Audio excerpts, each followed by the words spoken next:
Mr. Armstrong, I do realize that when you were on the moon, you had very little time for gazing upwards. But could you tell us something about what the sky actually looks like from the moon, the sun, the earth, the stars, if any, and so on? The sky is a deep black when viewed from the moon, as it is when viewed from cislunar space, the space between the Earth and the moon. The Earth is the only visible object other than the sun that can be seen, although there have been some reports of seeing planets. I myself did not see planets from the surface, but I suspect they might be visible. The Earth is quite beautiful from space and from the moon. It looks quite small and quite remote, but it's very blue and covered with white lace and of the clouds, and the continents are clearly seen, although they have very little color from that distance. What about the sun? Could you see any trace of the corona? No, the glare from the sun on the helmet visor was too difficult to pick out the corona. The only time we could see the corona was during an eclipse of the sun from the moon. That is, when we were flying through the moon's shadow and could observe the solar corona peeking out from behind the moon. Looking at the photographs that you brought back, the colored photographs of the moon's surface, it seems that the color of the surface actually varies according to the angle from which you see it. Is this so? Does it do this? Yes, it certainly does. It's a characteristic that we observe first while traveling around the moon in orbit. You could see that at the terminator, at the boundary between the black part of the moon and the lighted part of the moon, it was as if you were looking at a television set with the contrast turned to full contrast, very black and very white. As you moved further into the light, there were more and more shades of gray.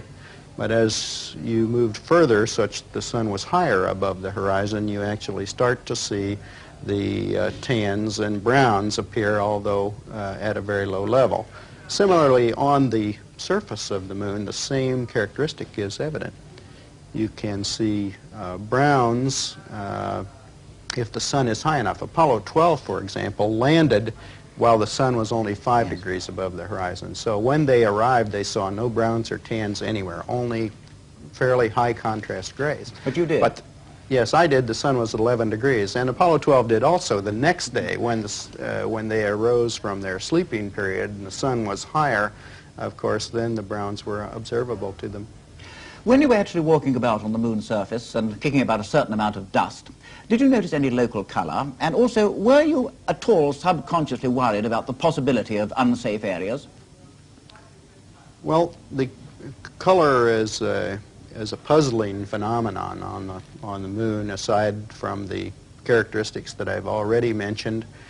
You generally have the impression of being on a desert-like surface with rather light-colored hues. Yet when you look at the material at close range, as if in your hand, you find it's a charcoal gray, in fact, and we were never able to find any things that were very different from that color. I suspect that as we get more and more samples with future flights, we will see that there is, in fact, some color, but the optical properties on the moon are most peculiar. When you were actually walking about, did you have any difficulty in distance judging? Because I think I heard you say once that far things looked quite near. Yes, we had some difficulties in perception of distance. For example, our television camera we judged to be from the cockpit of the lunar module only about 50 to 60 feet away, yet we knew that we had pulled it out to the full extension of a 100-foot cable. Similarly, we had difficulty guessing how far the hills out on the horizon might be. The peculiar phenomena is the closeness of the horizon due to the greater curvature of the moon than we have here on Earth, of course 4 times greater, and the fact that it is an irregular surface with crater rims overlying other crater rims. You can't see the real horizon. You're seeing hills that are somewhat closer to you.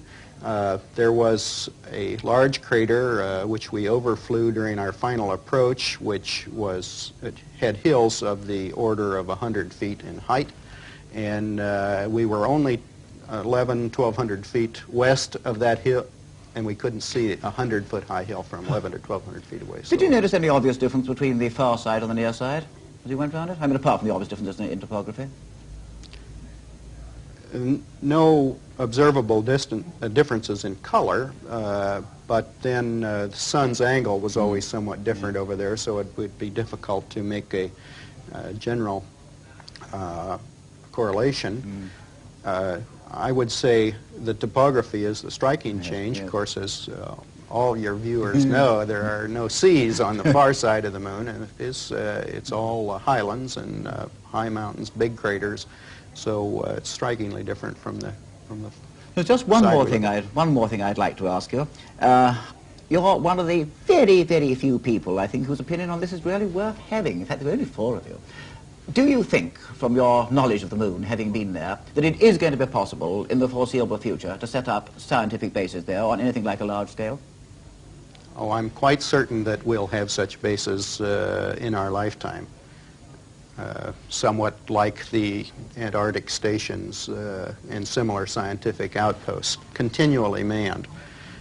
Although certainly there's the problem of the environment, the vacuum, and the high and low temperatures of day and night. Still in all, in many ways, it's more hospitable than Antarctica might be. There are no storms, no snow, no high winds, no unpredictable weather phenomena that we're yet aware of, and the gravity is a very pleasant kind of place to work in, better than here on Earth, and I think it would be quite a pleasant place to do scientific work, and quite practical. Mr. Armstrong, thank you very much, and again, let me say what a tremendous honor and privilege it's been to have you with us. Thank you.